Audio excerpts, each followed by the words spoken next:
Welcome to The Explainer. Today we're cracking open the vault on a case that's literally baffled experts, historians, and true crime buffs for well over a century.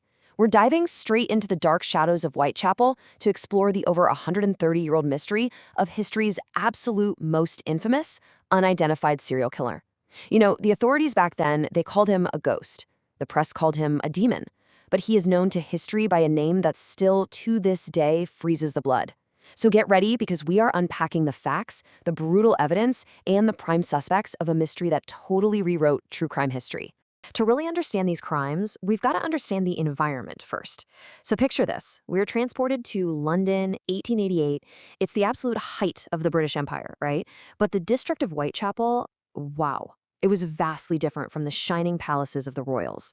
Whitechapel was, simply put, a living nightmare. As winter rolled in that year, this incredibly thick, yellow-gray, suffocating industrial fog choked the narrow cobblestone streets and alleys. It was literally so dense you could barely see your own hand in front of your face. And it was right there, hiding inside that blinding fog, that a predator was waiting. 80,000. Now, to put that into perspective, that is 80,000 people crammed into a single solitary square mile of filth, poverty, and despair. Imagine the extreme density of that. It's mind-boggling, and tragically, it made Whitechapel the perfect hunting ground for someone operating with cold, calculated precision. It allowed a killer to strike with terrifying violence and then, in the blink of an eye, just vanish into a crowded, fog-choked maze. Section 1. The Anatomy of Terror. The timeline of the crimes. So the terror escalated with just terrifying speed across what we now call the 5 canonical victims. It kicked off in the early hours of August 31st. Mary Ann Nichols was found dead in Bucks Row. Her throat was severed, and her body was mutilated with shocking quickness. Then, just over a week later, September 8th, Annie Chapman was discovered in a dark backyard on Hanbury Street. And here's where the brutality really leveled up. The killer cleanly removed her uterus. Then came the night of September 30th. This is the infamous double event. 2 women, Elizabeth Stride and Catherine Eddowes, were slaughtered within an hour of each other. Eddowes' face was completely disfigured and her left kidney was taken. Finally, on November 9th, Mary Jane Kelly was horribly mutilated indoors, locked away from the streets. And this right here is where the medical examiners made a truly chilling realization. The cuts made on these victims, they were clean, they were unbelievably swift, and, horrifically, they were done in absolute pitch darkness. There were no streetlights shining down on this. So the authorities quickly realized they were not dealing with some clumsy, random street thug. No way. This killer possessed real professional anatomical knowledge. He knew exactly where the organs were. He operated like a trained surgeon, or at the very least, a highly skilled butcher. Section 2. Letters from Hell. Mocking the police. Now, what's really interesting about this slide is just how outmatched Scotland Yard actually was. Look at the intense limitations of 1888. Modern forensic science, it literally didn't exist. There was absolutely no fingerprinting technology. DNA tracking, not even a concept yet. And there definitely weren't any security cameras monitoring those foggy streets. So the authorities were essentially out there hunting a ghost. And the killer, he absolutely knew it. Because this killer knew the police were totally blind, he started to publicly mock them. I mean, talk about bold. In late September of that year, a letter arrived at the Central News Agency, and it was written entirely in red ink. It openly taunted the police's inability to catch him. But more importantly, it concluded with a sign-off that coined the terrifying media moniker we all still use today.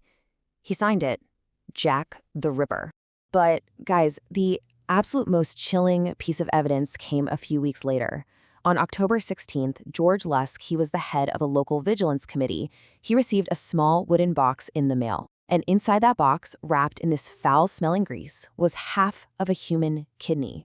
Medical examiners actually determined it was the exact same kidney taken from Catherine Eddowes during that double event. Accompanying this box was a letter written in this really jagged, uneducated handwriting. The author stated he had fried and eaten the other half of the kidney. And the return address scribbled at the very top of that letter, it simply read, From Hell. Section 3. The Prime Suspects. Who was the killer? Let's move to and see how this builds into an incredibly diverse lineup of historical suspects. Our suspects range wildly in terms of class and background. Montague John Druitt, Aaron Kosminski, and Prince Albert Victor. So, let's break down the psychological profiles of each of these three very, very different men. First up on the list is Montague John Druitt. Now, Druitt was a brilliant barrister and a schoolmaster, but crucially, he had a really strong interest in medicine. He also tragically suffered from severe mental breakdowns. But what really makes him such a prominent suspect in the archives is the incredibly suspicious timing of his death. Just weeks after the final horrific murder of Mary Jane Kelly, Druitt's body was found floating in the River Thames. And immediately after his death, the Ripper killings stopped forever. Our second suspect is Aaron Kosminski. He was a Polish barber living right there, right in the thick of the Whitechapel district. Kosminski harbored a deep, documented psychological hatred of women, and he was known to suffer from severe delusions, including hearing terrifying voices.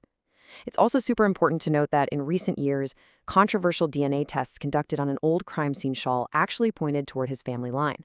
However, historians and forensic experts still heavily debate the accuracy of those modern tests, so the jury is definitely still out.